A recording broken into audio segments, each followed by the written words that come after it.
का अपना टॉपिक है स्वतंत्रता के लिए आवश्यक शर्तें।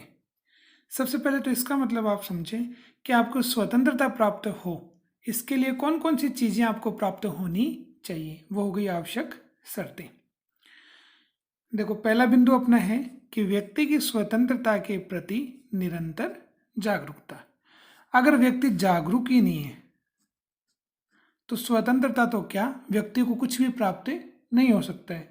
तो सबसे पहली प्राथमिकता तो यही है कि व्यक्ति अपने अधिकारों के प्रति क्या रहे, जागरूक रहे।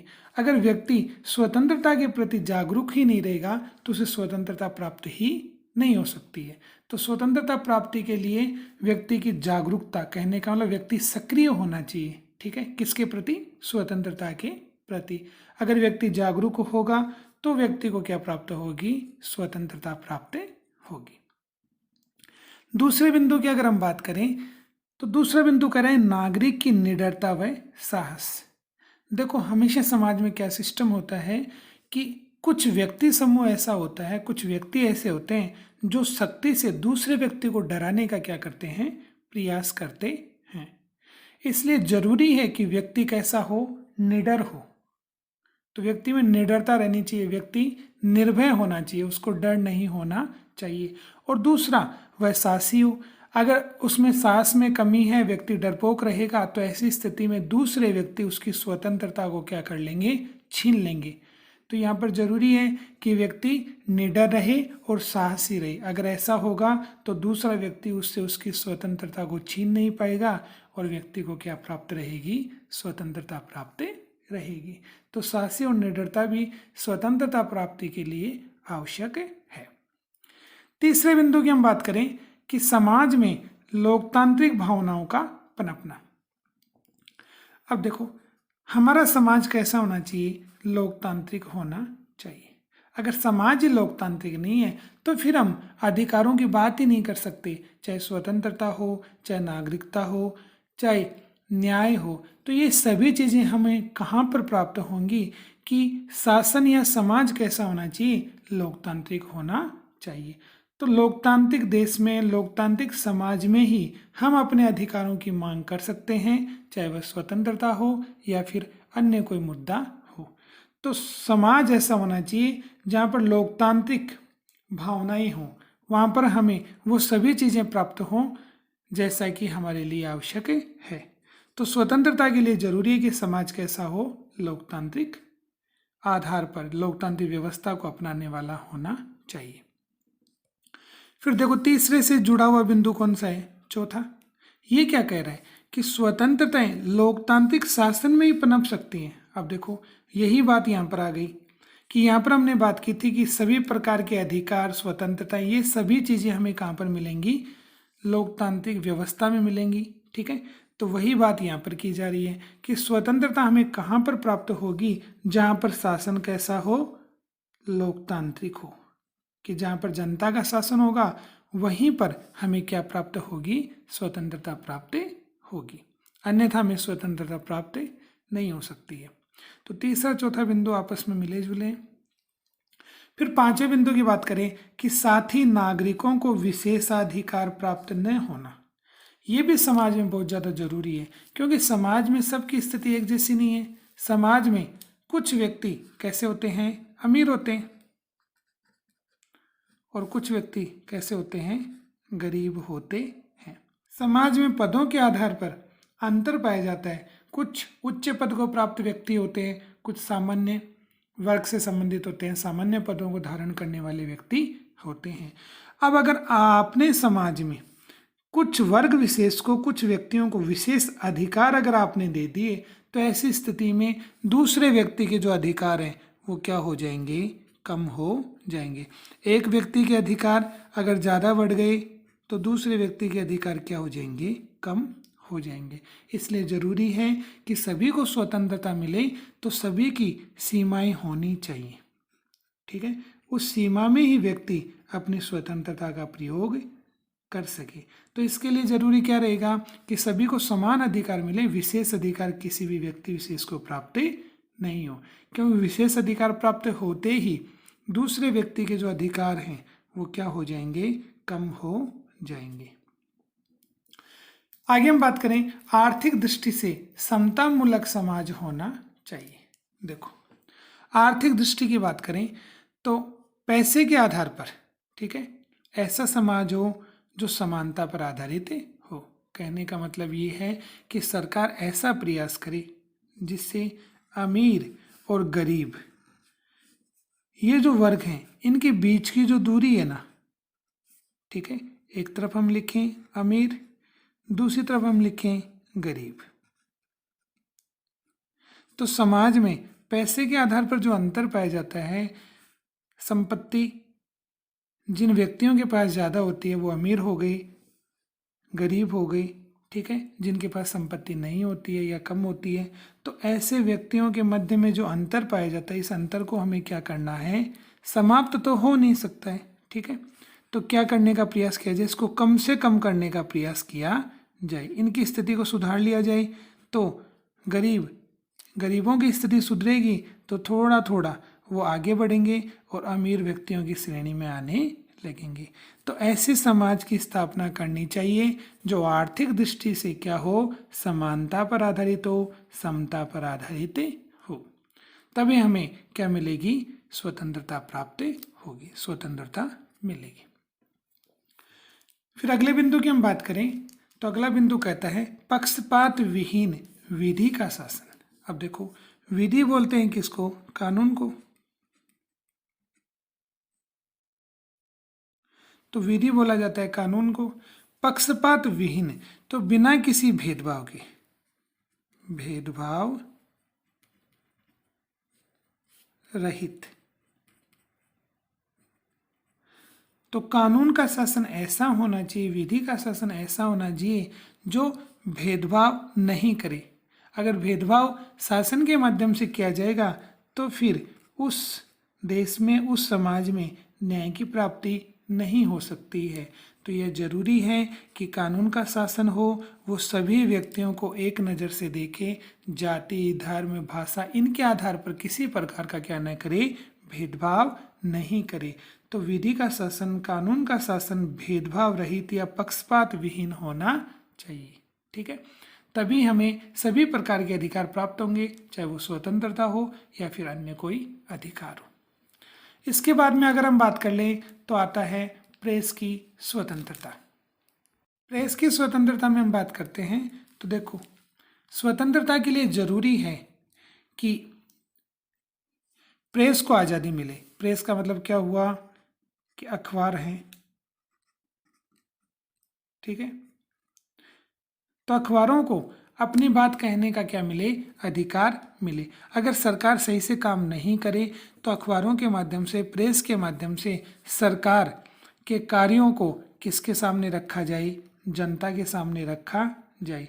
उसका प्रभाव ये होगा कि वोट प्राप्ति के लिए सरकार जो है वो ऐसे कार्य करेगी ताकि जनता को क्या प्राप्त हो, स्वतंत्रता प्राप्त हो या अधिकार प्राप्त हो। तो यह जरूरी है कि प्रेस को भी क्या प्राप्त हो, स्वतंत्रता, क्योंकि जनता की जो बात है वो प्रेस के माध्यम से ही सरकार तक पहुंचती है। तो अगर प्रेस ही स्वतंत्र नहीं होगी तो वहाँ पर जनता की बात को, जनता के अधिकारों को, चाहे वो स्वतंत्रता हो या कोई अन्य हो, उनको क्या कर दिया जाएगा, दबा दिया जाएगा। इसलिए जरूरी है कि प्रेस क्या हो, आज़ाद हो, स्वतंत्र हो। फिर इसके बाद में हम बात करें तो आता है निष्पक्ष जनमत। निष्पक्ष का मतलब पक्षपात रहित, जनमत का मतलब जनता अपने मत का प्रयोग करे, जनमत, जनता अपने मत का प्रयोग करे, वो कैसा होना चाहिए, पक्षपात रहित होना चाहिए, निष्पक्ष होना चाहिए। इसका मतलब ये हुआ कि जब भी मतदान का प्रयोग किया जाता है तो मतदान के प्रयोग के समय जनता जो है वो किसी उम्मीदवार के बहकावे में नहीं आई, ठीक है, वो अपनी बुद्धि का सोच समझ कर क्या करे, प्रयोग करे। तो बुद्धि का प्रयोग करके वो अच्छे उम्मीदवारों को, योग्य जो उम्मीदवार हैं,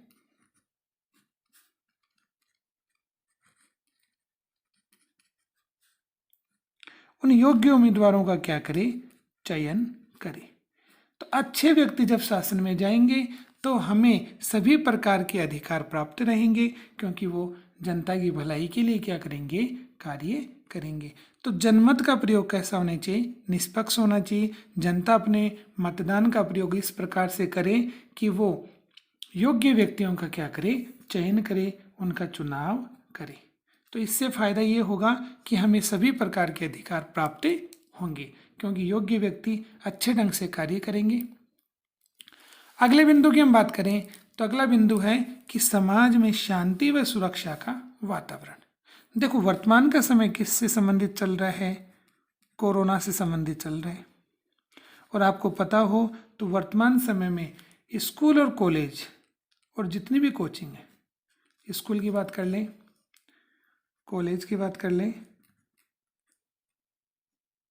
या कोचिंग की बात कर लें, तो ये जो सभी संस्थाएं हैं इनको बंद कर रखा है। उसका मूल कारण क्या है, और इससे पहले की हम बात करें तो पहले पूरे भारत में क्या लगा रखा था, लॉकडाउन लगा रखा था। उसका मूल कारण ये है कि सरकार का पहला जो उद्देश्य होता है, पहली जो प्राथमिकता होती है वो यही होती है कि सभी व्यक्ति क्या रहें, सुरक्षित रहें। और सुरक्षा के साथ में समाज में क्या बनी रहे, राज्य में क्या बनी रहे, शांति बनी रहे। तो ये दो चीज़ें सबसे पहले जरूरी है कि सभी सुरक्षित रहें और शांति व्यवस्था बनी रहे।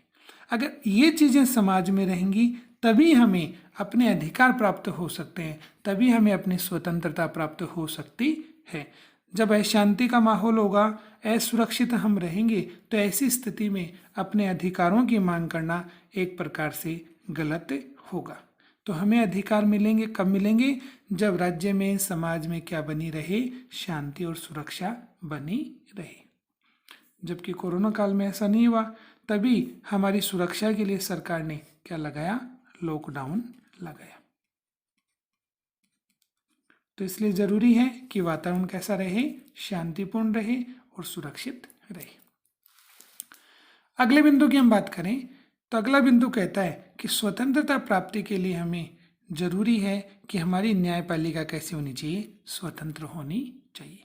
अब न्यायपालिका की बात कर लें तो देखो हमेशा से अगर भारतीय संविधान की बात करें तो भारतीय संविधान का अनुच्छेद आता है अनुच्छेद 50। अनुच्छेद 50 क्या कहता है, अनुच्छेद 50 कहता है कि न्यायपालिका का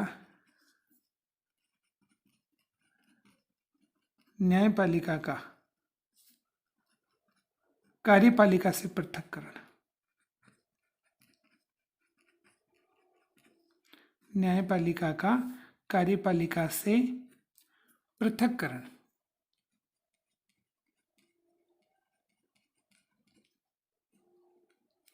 इसका मतलब यहाँ पर ये है कि हमेशा न्यायपालिका को स्वतंत्र रखना है। कैसा रखना, हमें स्वतंत्र। सरकार के 3 अंग होते हैं, व्यवस्थापिका, कार्यपालिका और न्यायपालिका। अगर तीनों अंगों की हम बात करें तो कार्यपालिका सरकार का जो अंग होता है वो किसके सदस्यों को चुनता है, न्यायपालिका के सदस्यों को चुनता है।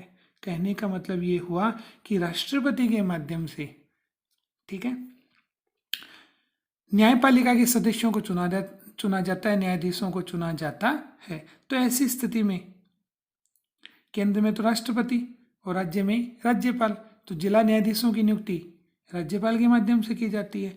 तो इस प्रकार से कार्यपालिका का प्रमुख केंद्र में तो कौन हुआ, राष्ट्रपति, राज्य में कौन हुआ, राज्यपाल।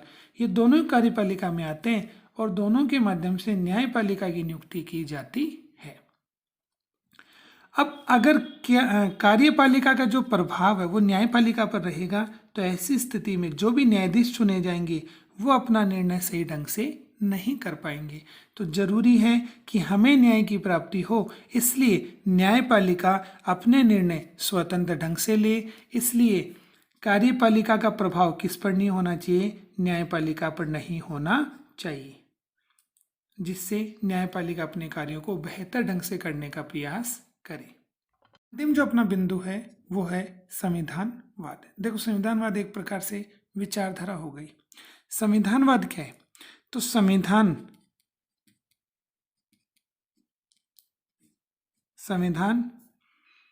के जो नियम हैं, जो कानून हैं,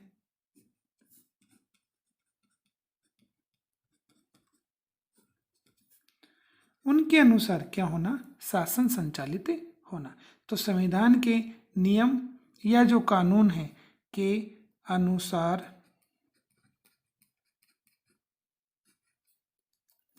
शासन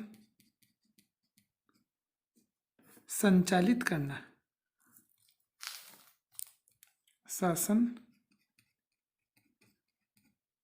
संचालित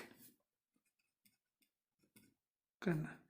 तो यहाँ पर देखो संविधानवाद से क्या तात्पर्य हुआ, संविधानवाद से तात्पर्य हुआ कि जो अपना संविधान है उस संविधान में जो नियम बना रखे हैं, जो कानून बना रखे हैं, उनके आधार पर क्या संचालित होना चाहिए, शासन संचालित होना चाहिए।